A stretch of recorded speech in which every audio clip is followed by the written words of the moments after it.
Do ponto de vista do jornalismo, que você é um histórico jornalista aqui no Brasil, importante, como você vê o papel e como que você vê que a mídia está agindo desde o início da crise do governo Dilma até agora? Você acha que quando o Bolsonaro acusa a mídia de ser petista, ele tem razão? Ele tem razão no sentido geral da palavra, mas não que a mídia, e é difícil falar a mídia, porque Sim. Isso é tão, vasto. Digamos, é tão uma multipolaridade de ideias, de posturas. No fundo, a gente tem no Brasil uma imprensa viva, crítica, sólida e atuante. E dizer, como muitos dizem, não só o Bolsonaro, a mídia isso, a mídia aquilo, é um problema. É necessário trazer fatos para sustentar esse argumento.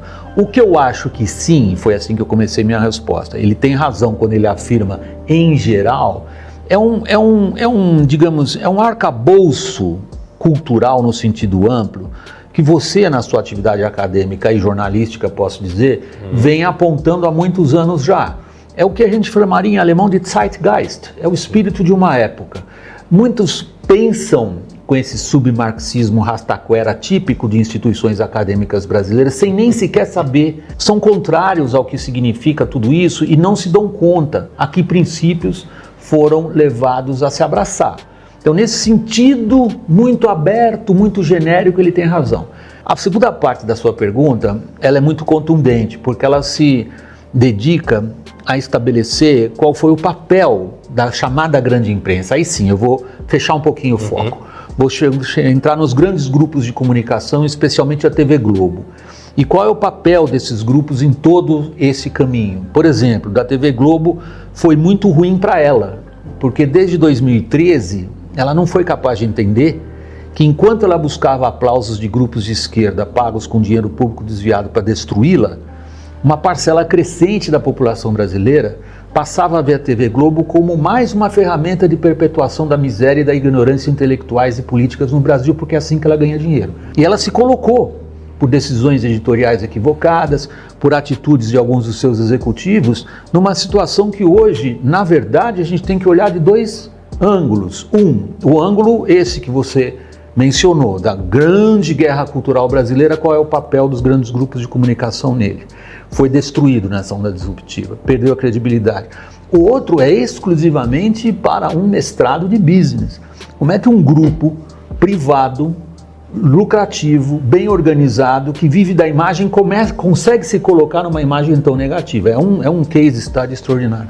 Então, a gente tem, por exemplo, se pensar em algumas marcas de grande imprensa e grande mídia, inclusive em televisão também, a impressão, mesmo na dramaturgia, pensando na Globo que você falou, a gente tem a impressão, quando eu digo a gente, estou me referindo a pessoas que têm um certo repertório, de que há um viés um tanto à esquerda em termos de comportamento, de costumes.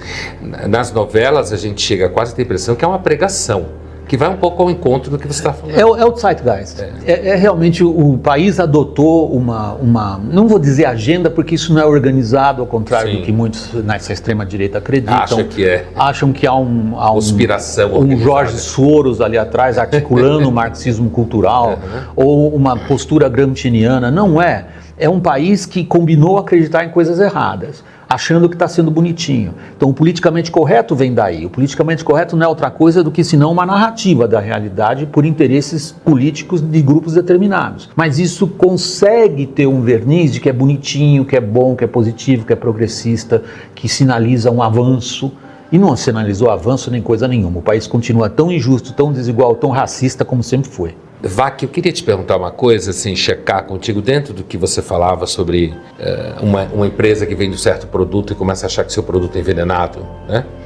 Eu venho percebendo, eu trabalho com publicidade, dando aula para alunos de publicidade há muitos anos, pouco mais de 20 anos. Não é pouco tempo. E eu observo o que vai aparecendo na própria propaganda, né, nas campanhas, inclusive no politicamente correto, ao qual você se referia, uma tendência ao jovem publicitário ver a si mesmo não como alguém que tem que compreender o comportamento, entender os desejos, organizar o consumo, não. Ele se vê como alguém que tem que educar contra preconceitos, educar para um mundo melhor, educar para o combate da desigualdade. Como você vê isso? Com alguém que trabalha em jornalismo há tanto tempo, você percebe isso na publicidade também? Essa tendência? E tendo tanto tempo estado na Globo? Eu sou um profissional de comunicação. O meu contato com o mundo da publicidade é oblíquo, é tangenciando. O meu foco é tentar entender o que vai pela cabeça do público. Como repórter, que é o que eu mais fiz na minha vida como profissional de comunicação. Devia fazer também, tentar saber o que passa na cabeça do público. Mas fazem, porque afinal de contas, se eles não tiverem uma ideia do que vai pela cabeça do público, dificilmente eles conseguirão chamar a atenção desse público. Essa é uma questão fundamental que você aborda.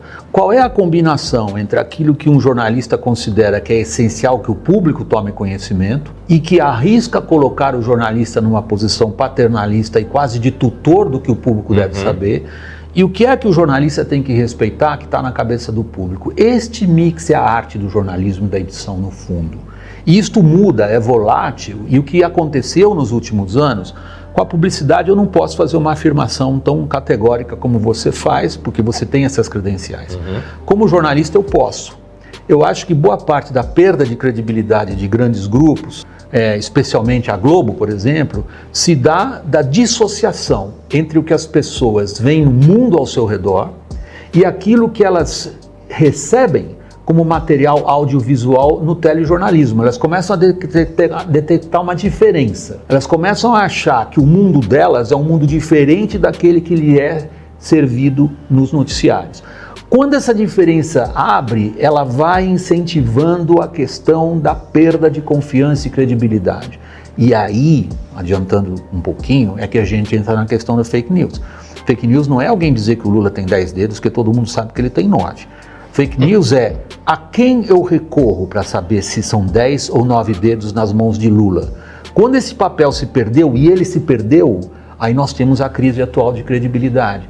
Voltando ao ponto central da sua pergunta, é a falta de leitura da realidade por parte dos principais diretores de jornalismo e editores é que, em boa medida, os coloca numa posição que o público passa a entender como de tutoriá-lo e paternalistas. Aí quebrou, que é o que a gente viu nas entrevistas dos candidatos no ano passado. Então, enquanto você falava, voltando ao que eu te perguntava sobre a publicidade, recentemente teve uma marca que fez uma campanha no Dia das Mães, que gerou um ruído, que era, Dia das Mães a gente pensa mãe, criança, essas coisas. E a campanha privilegiou, no dado momento, falar de mães de plantas. E aí as mães ficaram muito putas com isso, porque afinal de contas, barriga, dor de parto, dor de cabeça, cuidar dos filhos, quer dizer, um puta de um trabalho ser mãe. E aí uma marca importante, que inclusive vende para mães e filhas, produtos femininos, resolve homenagear a mãe de plantas. E as mães de bebês, digamos assim, se sentiram excluídas daquele que era o seu dia das mães. Eu acho que isso é um paralelo do que você falava, quando se dá dissociação entre você tem aqui um grupo de publicitários que decidiu que eles vão preach, eles vão pregar para as pessoas. E a intenção é pregar de que, afinal de contas, uma mulher que resolve ser mãe de planta também tem direito de ser mãe, do ponto de vista da imagem, da afetividade. Não está em discussão quem gosta de criar plantas. Mas no momento que você tem Dia das Mães, se você exclui, ou no mínimo equipara o que significa uma mulher cuidar de filhos e ter filhos, a uma mulher resolver cuidar de uma samambaia, eu acho que ocorre isso que você estava falando, só que no campo da publicidade. O da publicidade eu ainda consigo entender, porque afinal de contas, se há uma pretensão que todo publicitário tem, é de estabelecer uma tendência. Isso tem uma razão mercadológica, mas tem uma razão também, sobretudo na publicidade brasileira, que é muito criativa e muito sofisticada, tem a ideia de que cabe ao mundo da criação da peça publicitária refletir em parte o que são as grandes tendências sociais e encaminhá-las para um lado ou para o outro. De novo, isto não é estar grávida ou não estar grávida, isto é uma difícil arte e mistura. No caso do jornalismo é fatal. Quando o público entende que o jornalismo está querendo conduzi-lo para algum lado, e isto ocorre em raras ocasiões, e ocorreu no Brasil agora, acho até que boa parte das reações à imprensa, tal como a gente vê, por exemplo, em manifestações pró-governo, os alvos das manifestações pró-governo são muito definidos, o legislativo, o judiciário e a imprensa. Acho que é injusto Não acho que a imprensa brasileira em geral seja tão manipuladora, tão enviesada, tão irresponsável como os seus autodeclarados inimigos hoje dizem. Sim. O que eu acho é que boa parte do público, e este é um fenômeno que a gente pode constatar com certa facilidade, e não encara mais essas instâncias como uma referência a qual ela pode recorrer quando quer averiguar a veracidade objetiva dos fatos. Ao contrário, se foi publicado ali, então é porque obedece a uma agenda, sim, de alguma forma embutida. E aí quebrou. Eu lembro quando eu comecei na Folha, na coluna, alguém me contou um dia uma história que era assim: o publicitário e o jornalista vão para o inferno.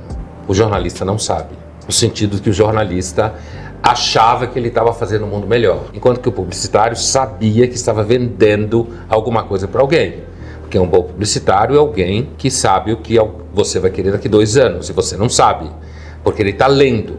A minha dúvida, que eu acho que é um problema para a publicidade hoje, é no momento em que, para além de ler tendências, ela quer plantar tendências que ela entende como educadoras. Nesse caso, temos que respeitar mãe de plantas.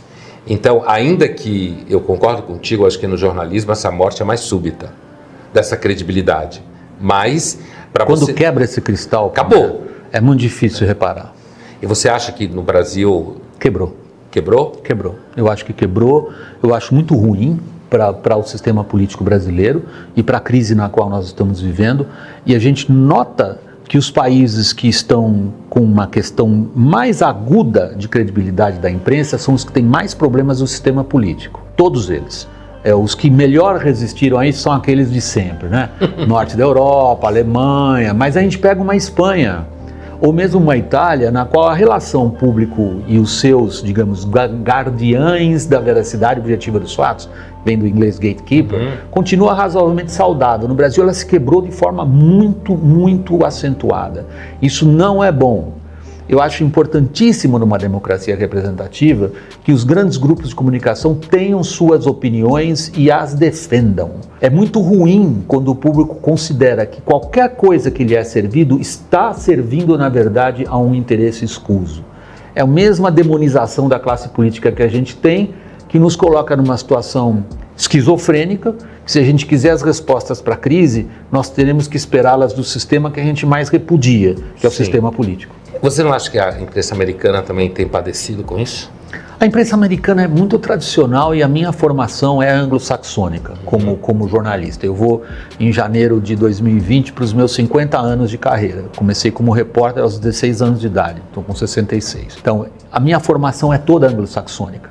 Na ideia, numa frase que eu repito muito para mim mesmo, que é o seguinte: não brigue com notícia. Se você, jornalista, gosta ou não gosta de um determinado fato, é irrelevante, é fato, não brigue com o fato.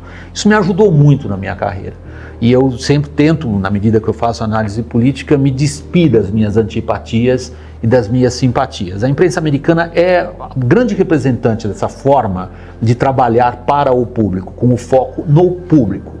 Quer dizer, a lealdade do jornalista é em relação ao público.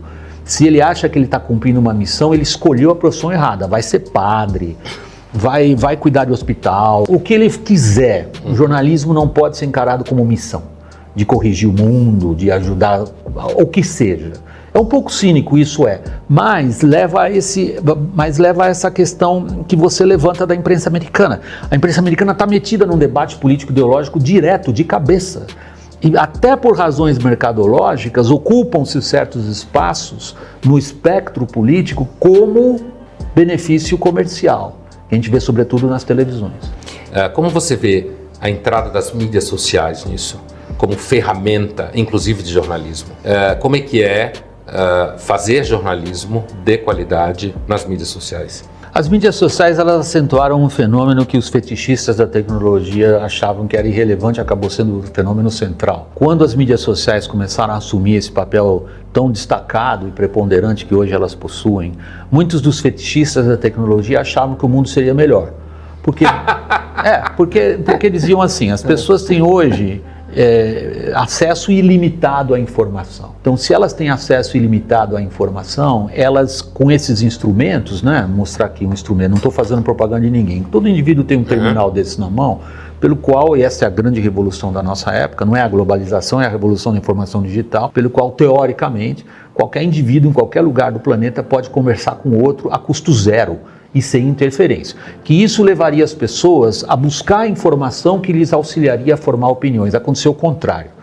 As mídias sociais têm acentuado o comportamento tribal e elas têm feito com que as pessoas circulem apenas dentro dos ambientes nos quais elas se sentem seguras, ou seja, os preconceitos que elas levaram tempão para cultivar, elas não vão se desfazer deles, só vão ouvir quem elas acham que já sabem o que vai dizer e que elas gostam e que são absolutamente refratárias a se confrontar com a opinião alheia ou com a divergência. Então, o jornalismo nisso, ligado à política ainda por cima, ficou mais difícil.